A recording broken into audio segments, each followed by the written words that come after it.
The clouds had been gathering all day, heavy and ominous, as I made my way to Uncle Jack's ranch. Nestled in the countryside, it was a place where I had spent countless summers, but today it felt different, more isolated, more eerie. Uncle Jack greeted me with his usual wide grin and a robust pat on the back.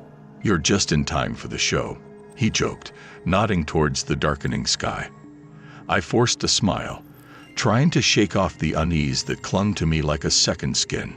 As night fell, the storm began in earnest. Lightning forked across the sky, followed by thunder that shook the windows. I tried to distract myself with a book, but the words blurred together, unreadable against the backdrop of the storm. It was then that I heard it, the first metallic thud, so loud it drowned out the thunder. I froze, my heart pounding. It was as if the lightning itself was striking the house. Uncle Jack, hearing the noise too, paused and cocked his head. "Must be something outside," he muttered, but I could see a flicker of concern in his eyes. The thuds continued, each one echoing with the lightning. Curiosity overcoming fear, I moved towards the window, peering out into the rain-lashed darkness. That's when I saw it, a shadowy figure moving stealthily near the basement door. My breath caught in my throat. This was no random event. Someone was out there. I rushed to Uncle Jack, my words tumbling out in a panicked rush. "There's someone outside, trying to get into the basement."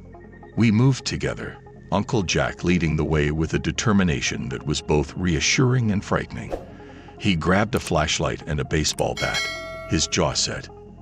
Outside, the rain hit us like a barrage, the wind howling around us as we approached the basement. My heart was in my mouth, every lightning flash casting nightmarish shadows. The basement door was ajar, the lock hanging broken. The intruder had been moments away from breaking in. Uncle Jack swore under his breath. We searched the area, but the intruder was gone, vanished into the storm as quickly as they had appeared. The sense of violation, however, remained.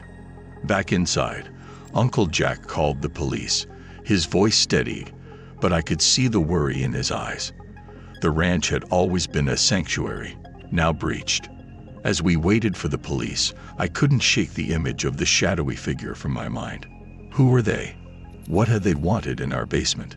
Uncle Jack tried to lighten the mood with stories of past storms and the strange things they brought with them, but his laughter sounded hollow.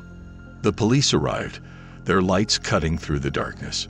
They took our statements, their faces grim. "Break-ins have been on the rise," one of them said. "Storms like this make a good cover." After they left, the house felt different, as if the storm had seeped into its walls. Uncle Jack locked every door and window, a ritual that seemed more like a warding spell. I lay awake that night, listening to the storm rage on. Each creak and groan of the house set my nerves on edge. Sleep was an elusive dream. In the morning, the storm had passed, but the unease remained. Uncle Jack was quiet, his usual jovial demeanor dimmed. We inspected the damage in the daylight. The lock would need to be replaced, but the unease that came with the break-in attempt would be harder to repair. The police called later with an update.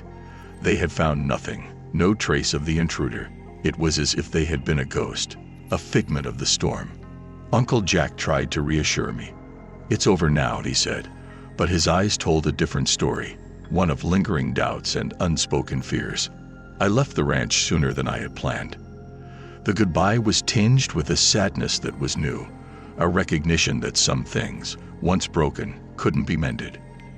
The drive back to the city was quiet, the landscapes blurring past. The ranch, once a place of happy memories, now felt like a chapter from a different life. I realized then that some scars are invisible, hidden beneath the surface. That night at Uncle Jack's ranch had changed something fundamental, a sense of safety shattered by the storm and the shadow in the dark.